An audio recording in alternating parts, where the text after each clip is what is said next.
একদিকে যখন মাইক বাজিয়ে চলছে মহালয়ার চণ্ডীপাঠ, ঠিক তখনই সাধারণ মানুষ, ছাত্র, যুব, মহিলা, পুরুষ নির্বিশেষে সেই চণ্ডীপাঠের মাইকের শব্দের সাথে আরজিকর মেডিকেল কলেজের নির্যাতিতা অভয়ার নৃশংসভাবে ধর্ষণ করে খুনের ঘটনার প্রতিবাদ করল মানববন্ধন কর্মসূচির মধ্য দিয়ে।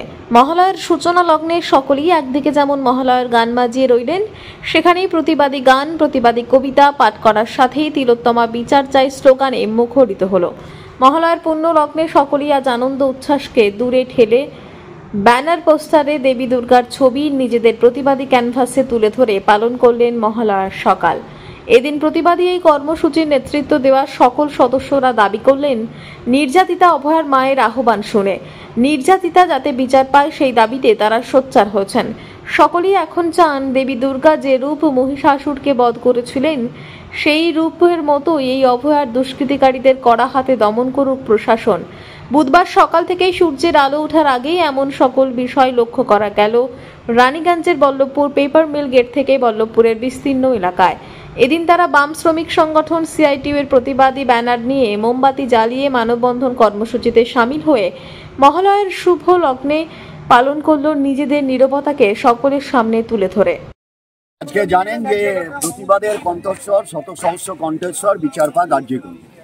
সিআইটিউ রানীগঞ্জের পক্ষ থেকে গোটা রাজ্য জুড়ে প্রতিবাদী মানুষ গতকাল সন্ধ্যে থেকে আজ সকাল পর্যন্ত কখনো রাত দখল, কখনো সন্ধ্যা দখল, কখনো ভোর দখল, আমরা ভোরাইয়ের নতুন সুর আজকে বাংলার বুকে শুনছি।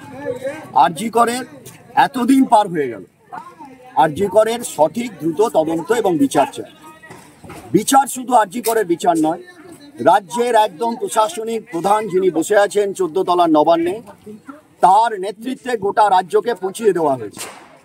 অর্থনৈতিক তীব্র সংকট, আমাদের বল্লভপুর পেপার মিল বন্ধ, লড়াই চলছে। সেই বন্ধ কারখানার শ্রমিক হচ্ছে আজকে বিচার চাই। এই বিচারের দাবিতেই হচ্ছে যে আমরা আজকে সমবেত হয়ে মানববন্ধন, প্রতিবাদ সামগ্রিকভাবে যা বিভিন্ন রূপে দেওয়ার দরকার। বাংলা উত্তাল আছে তিলোত্তমা বিচারের দাবিতে। একজন মেয়ের বুক ফাটা কান্না আজও বাংলার আকাশে। তার মেয়ের মা, সে তিলোত্তমা মেয়ের মা, আজকে বাংলার মা। সে বাংলার মা আহ্বান করেছেন যে যতদিন না আমার মেয়ের বিচার হচ্ছে, সারা বাংলা প্রতিবাদে আমার পাশে থাকুন। আমরা বলতে চাই আজকে ওই মেয়ে আমাদের সকলের মেয়ে, আমরা ওর মায়ের পাশে আছি। আর আমরা বাংলার মেয়ের যে সম্মান, তিলোত্তমার যে বিচার, উই ওয়ান্ট জাস্টিস, এই যে লড়াই, এই লড়াইকে আমরা শাসক দলের মুখ্যমন্ত্রী বলেছেন, মহিলা মুখ্যমন্ত্রী, উৎসবে মারতে হবে। আমরা কি করে উৎসবে মারতে পারি? আমরা বলতে চাই কি যারা যে অপরাধীরা যতদিন না শাস্তি পাবে, আমাদের জন্য উৎসব হবে না। রানীগঞ্জ থেকে সুরজিৎ বাউডির রিপোর্ট, টিভি নিউজ 10। সুলভে সঠিক চিকিৎসার একমাত্র প্রতিষ্ঠান বিবেকানন্দ হসপিটাল। 24 ঘন্টা emergency service, blood bank, trauma care. আপনাদের সেবায় আমরা তৎপর। গুণমান ও পরিষেবায় দুর্গাপুর বিধাননগরের ডক্টর জাকির হোসেন এভিনিউর বিবেকানন্দ হসপিটাল শিল্পাঞ্চলের মানুষের মন জয় করেছে।